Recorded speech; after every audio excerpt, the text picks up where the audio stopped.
What's the goal there other than, just battle? The one-on-one drill that we did from the neutral zone, that's an angle drill that we work on frequently with our guys, just to try to work on proper angling techniques, trying to stay skating forwards as much as possible, keep the player to the outside, not let him grab inside ice on us. And yes, they do. It brings out some competitiveness in the players and a little mocking going on back and forth with each other. But the drill serves a good purpose as far as, especially with younger guys coming into the league now, adjusting to the speed and the pace of the game and making sure that they have the proper technique angling players and trying to keep them and force them to the outside as much as possible. Drills like that keep you guys moving forward this time of year where you guys kind of already have a playoff, just having just comes with energy and practice. I think it is. Yeah, I think right now, we're trying to incorporate some drills that obviously serve a purpose, number one, but like you said, that can keep the group energized and create some competition amongst each other internally. That way you're still getting what you want done, some battle drills, some competitive drills. And at the same time, just letting the players, like I said before, give it to each other a little bit here and there in the one-on-ones. But it's important to keep the energy level up, whether we practice again on, trying to think, what day would that be? Monday coming up? Monday, that probably would be our last practice if we practice that day. Pardon me? The what? No. I didn't hear what you said. I'm sorry. Yeah. Okay. Yeah. Looking back at just kind of everything that's happened this season, from Monty, Charlie getting hurt, things that happened all this, you've been able to just wrap your head around all this. It's been a pretty crazy season. It's a good question. Probably not yet. Just being so caught up every day in the moment of what we're trying to process and get through each day, the teaching that goes on, the work that we do, with the group day by day, and obviously we've seen a lot of moving parts this year, and I think come on Tuesday night or Wednesday, I'll probably have a better opportunity to sit back and think about everything that's gone on. But yeah, obviously, you see what's happening, and you're aware of everything, but again, really, as a staff, we really just tried to focus on the individual day and get the most out of the group that we possibly could. There's a lot to like about Minton's game, how he thinks the game, and always being on the right side of the puck and all that.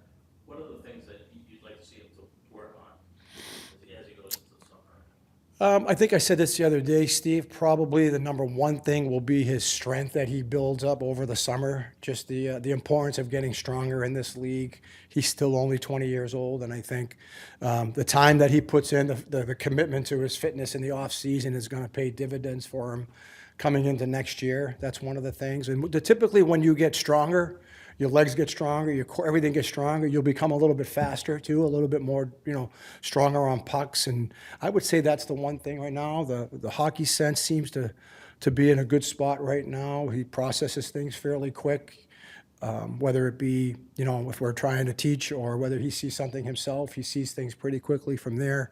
Like you said, for a young player, he does play on the right side of the puck, which is not easy to teach some young guys, but he tilts a little bit more that way. But he's also creating some offense. He had a breakaway last game off a neutral zone forecheck.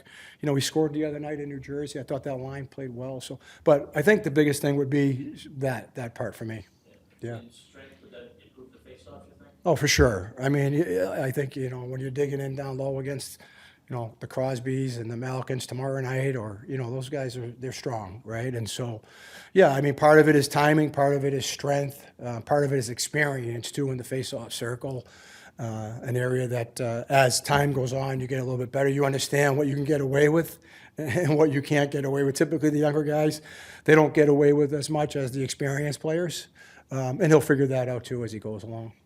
In terms of creating energy, what have you seen from Zadorov in terms of maybe how he carries himself off the ice during practices, in terms of maybe getting his teammates going? Yeah, no, Z brings energy to the rink. He brings energy to the practices and in the locker room, and we obviously we need some of that. We've needed it during the year because the group at times, when you lose, some guys that have been here a long time, voices that carry, a lot of weight in the room, you need other guys to pick up that part of the leadership, and he's trying to do his part in that area too.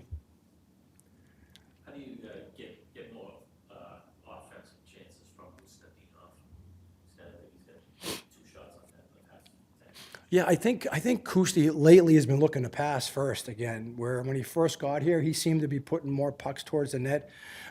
That's what I've seen lately is more of a pass first mindset. So we're going to remind him to try to think shot more. And then the other thing is just the ability, I've said this before many times, for guys. Kusti works hard. He's not afraid to get into those areas. He's just got to find a way to get in there more often, inside the dots, to the net front a little bit more. It's hard to score in this league from the outside, as you know. It's just hard. A lot of guys don't have that ability. So for him to develop more chances for himself, number one, he's got to create more of that inside, get inside the dots more, get to the net more, but also think shot too. I think right now he's has a tendency to be overpassing at times. Like wrap your head around all the stuff that's happened this season, from Monty and Charlie getting hurt the way he did. It just has been kind of a crazy year to look back on. Like, God, like all this stuff has happened. Yeah, there's obviously been a lot that's happened. It's our job to keep the foot on the gas and keep moving forward. And whether guys get hurt or traded, that happens in this game, and we just have to keep moving and look forward to these last 2 games. Is there any part of you that's kind of looking forward to the offseason, just wiping the slate clean after everything that's happened? I wish we were still playing, right? So that's the tough part is, you obviously, beginning of the year we set out to make the playoffs and, compete for a cup, and that didn't happen. So it's going to stink for a little bit, going home and kind of realizing the season's done. But yeah, summer, spending time with friends and family, everyone gets that opportunity. So it's a tough balance. Part of you that feels like there's more you could have done to, not maybe individually, but as a team, to turn things around earlier or in the season? Yeah, I think there's always hindsight. There's always going to be things that, you wish you cleaned up, or, things that, a certain game, you felt like you could have had or won, or whatever play that you wish you could take back. So there's so many things throughout the course of a year you can look back on. I think obviously just, we didn't have that consistent factor of, getting a couple of wins in a row, finding a little streak. We just kind of kept bouncing around, so I think that hurt us in the end. I think that's just because you guys couldn't, at one point felt like, God, the world's against us in a way. Yeah, there's a couple tough bounces in some games, like Z breaking that stick against Carolina, that one comes back. But there's a lot of games that, we should have won and we didn't, or games that, we didn't get up for and we, kind of got it fed to us. So there's always going to be all sorts of games that you wish you could look back on and take back, but, that's part of the, the daily grind is finding a way to, find wins in this league.